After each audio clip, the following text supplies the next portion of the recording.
ദാരിദ്ര്യത്തിന്റെ കൊടുമുടിയിൽ കഴിയുന്ന അബൂ ഹുറൈറ ബോധക്ഷയനായി മറിഞ്ഞു വീണിട്ട് പള്ളിയിൽ വരുന്ന ആളുകൾ ഭ്രാന്താണെന്ന് വിചാരിച്ച്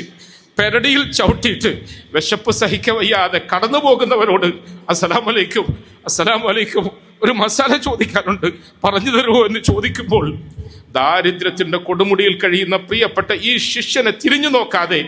പൊതുജനം കടന്നുപോയപ്പോൾ സലാം പറഞ്ഞത്, മസാല ചോദിച്ചത് സലാം മടക്കി കിട്ടാനല്ല, മസാല ചോദിച്ചത് മറുപടി കിട്ടാനല്ല, എൻ്റെ വിശപ്പിന്റെ ആളിക്കത്തിൽ സഹിക്കവയ്യാതെ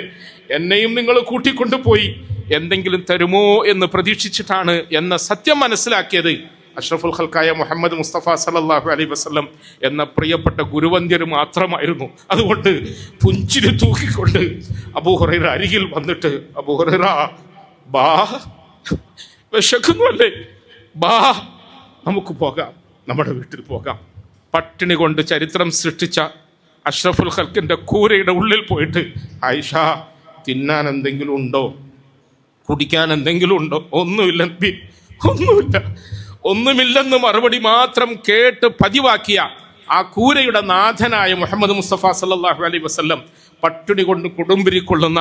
അബൂ ഹുറൈറയ്ക്ക് നൽകാൻ കീശയിൽ ചില്ലിക്കാശുണ്ടായിരുന്നില്ല. പക്ഷേ ആ അബൂ ഹുറൈറയെ ചേർത്ത് പിടിക്കാൻ,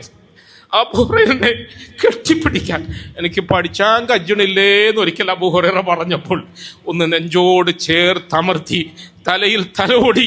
നെഞ്ചിൽ കൈവച്ച് ദുആരന്ന് ആശ്വസിപ്പിക്കാൻ, അസീസുൻ അലൈഹി മാ അനിത്തും, മറിഞ്ഞു വീണ് കിടക്കുന്ന എൻ്റെ പ്രിയങ്കരരായ ശിഷ്യഗണങ്ങളുടെ മനസ്സറിഞ്ഞ് അവരോടൊപ്പം നിൽക്കാൻ, അവരോടൊപ്പം സഞ്ചരിക്കാൻ കഴിയുന്ന ഒരു മനസ്സിൻ്റെ ഉടമയായിരുന്നു മുഹമ്മദ് മുസ്തഫ സല്ലല്ലാഹു അലൈഹി വസല്ലം.